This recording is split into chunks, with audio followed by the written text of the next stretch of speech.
Assalamualaikum warahmatullahi wabarakatuh. Saya Taufik Sukmaningrat. Di sini saya akan memaparkan sebuah materi tentang tata cara penulisan laporan penelitian ekonomi Islam. Baik, yang pertama yaitu ada jenis laporan ilmiah. Jenis laporan ilmiah ini terbagi menjadi 4 bagian, yaitu yang pertama laporan penelitian akademik, yang seperti contohnya yaitu laporan praktik lapangan, skripsi, tesis, disertasi, atau yang lainnya. Nah, yang kedua yaitu laporan penelitian kelompok profesional. Laporan penelitian ini merupakan laporan yang disajikan untuk kepentingan pertemuan terbatas bagi para profesional. Nah, klasifikasi target audiensnya meliputi kelompok akademisi dan kelompok praktisi. Tata cara menuliskannya disesuaikan dengan forum yang ada seperti seminar, diskusi, dan yang lainnya. Yang ketiga yaitu laporan penelitian manajemen. Laporan jenis ini disajikan untuk kalangan terbatas dan disampaikan dalam suatu pertemuan internal. Fokus laporan untuk manajemen adalah bagaimana peran peneliti tersebut dalam pengambilan keputusan. Untuk yang keempat yaitu laporan penelitian jurnal ilmiah. Nah, laporan penelitian jenis ini disajikan untuk kepentingan jurnal ilmiah yang dipublikasi untuk keperluan masyarakat akademik. Juga laporan semacam ini disebut naskah publikasi. Dalam naskah laporan semacam ini disajikan secara ringkas, jelas, dan padat. Laporan jenis ini dibatasi dengan jumlah halaman tertentu. Yang selanjutnya yaitu sistematika laporan ilmiah. Format laporan ilmiah merupakan gambaran umum tentang suatu temuan penelitian ilmiah. Format laporan selalu berkembang dan berbeda-beda. Secara umum, laporan penelitian ilmiah minimal mengandung unsur-unsur sebagai berikut, yaitu dibagi menjadi 3 bagian. Yang pertama, bagian awal mengandung 12 bagian. Yang pertama, sampul skripsi, tesis, disertasi, terus juga ada halaman seperti kosong. Yang ketiga, halaman judul.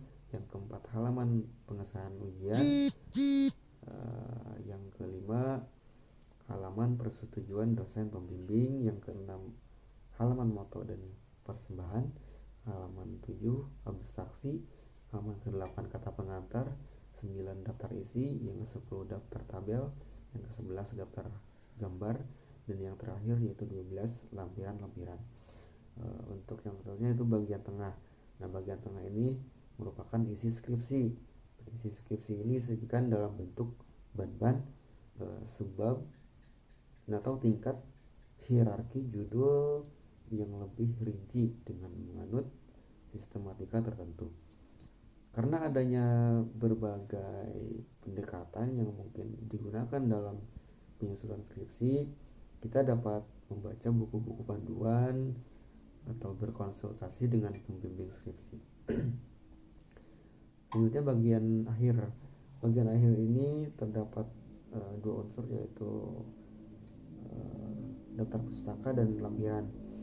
Nah, untuk daftar pustaka yang memuat sumber-sumber rujukan buku, jurnal, laporan penelitian yang digunakan dalam penulisan skripsi.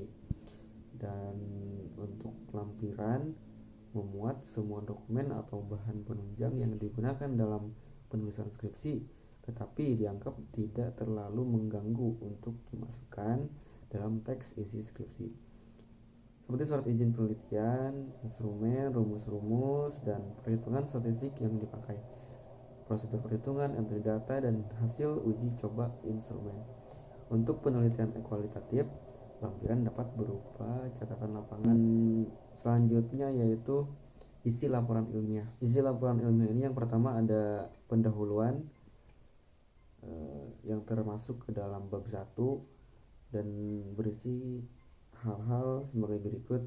Yang pertama, latar belakang masalah, identifikasi masalah, batasan masalah, rumusan masalah, tujuan penelitian, dan kontribusi penelitian. Dan selanjutnya dalam isi laporan ilmiah ini yaitu kajian pustaka dan pengajuan hipotesis. Termasuk dalam bab 2 berisi deskripsi teori, kerangka pikir, dan hipotesis. Yang selanjutnya yaitu metode penelitian, termasuk ke dalam bab 3 dan berisi desain penelitian, definisi operasional, variabel, populasi dan sampel, instrumen, dan teknik pengumpulan data, teknik analisis data, dan selanjutnya yaitu hasil penelitian dan pembahasan, termasuk dalam bab 4 selanjutnya itu hasil penelitian dan pembahasan, termasuk ke dalam bab 4 berisi deskripsi dan pembahasan hasil penelitian. Peneliti harus melakukan penafsiran dan pemaknaan dalam terhadap semua data hasil penelitian yang ada, menjelaskan mengapa dan bagaimana hasil-hasil penelitian itu terjadi. Dan yang terakhir ada penutup, termasuk ke dalam bab 5. Penutup ini berisi kesimpulan dan saran. Dalam bagian kesimpulan ini, peneliti menyimpulkan hasil penelitian secara tegas, lugas, dan dikembalikan pada permasalahan yang diajukan pada awal penelitian. Nah, setelah itu peneliti juga harus mampu memberikan saran yang konkret serta operasional yang merupakan tindak lanjut sebagai sumbangan penelitian terhadap perkembangan teori maupun praktik penyelenggaraan dalam aktivitas ekonomi Islam.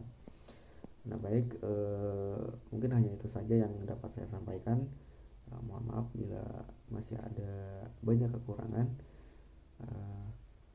Wabillahi taufiq wal hidayah. Wassalamualaikum warahmatullahi wabarakatuh.